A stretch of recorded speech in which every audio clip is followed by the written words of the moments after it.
And Anna Werner is with us now. We heard the mom say that she says that her son was actually trying to ration his insulin, which is not a good idea, by the way, at all.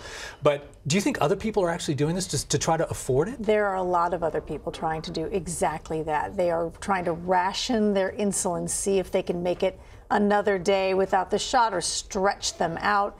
And as you can see in this case, the risks are great, and it's not something that anybody should be doing. Doctors are telling us that, though, that patients are doing that. And, you know, some people might watch the story and say, you know, why can't his parents sort of help him out a little there? Right. So I think you heard the mom say during the piece how guilty she feels. That's a mother's guilt. That's a parent's guilt. No matter whether you could have stopped it or not, you're going to feel guilty. But this young man, she says that, you know, he was very independent-minded.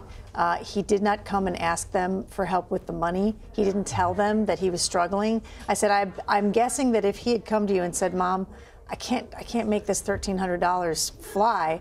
She said, yes, I would have immediately taken him to the pharmacy and bought him everything he needed for as long as he needed it. But he didn't share that with his parents. He took the risk of trying to ration, and then he went into this diabetic coma in his apartment, and he was by himself, so he died. Yeah. Now, the state of Minnesota is trying to do something about this. They're suing over this complicated pricing structure.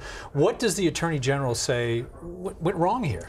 Basically, what she is alleging in the lawsuit from the state of Minnesota is that the list prices that the pharmaceutical manufacturers, the insulin manufacturers, put out there are, her word, not mine, phony prices. She literally calls them phony prices and basically says that they keep raising the list prices because they have to negotiate with these pharmacy benefit managers to give them rebates on their prices. The reason they want to negotiate with the PBMs is because then they can be a named medication on the formulary, and if you're on the formulary, then you go into these large groups for insurers and whatnot. So they have to sort of do this negotiation game with the PBMs. If they raise their list prices, according to her, then they can offer lower prices, but they're not actually lower net prices. They're essentially the same. She's basically saying that they're using this as a way to prop up their profits by not really lowering their prices. Now, the drug companies will tell you that that's not the case. The drug companies say, look, we're dealing with the PBMs, and the PBMs are at fault because they're not passing on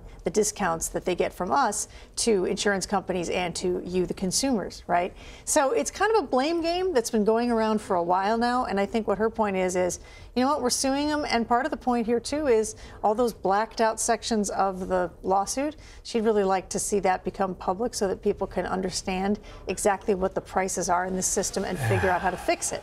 Right. Meanwhile, there's people risking their lives on a daily basis because they can't afford the drugs they need. Be straightforward with people's health. Yeah, really. I mean, that's the lesson there. Anna Werner, thank you so much.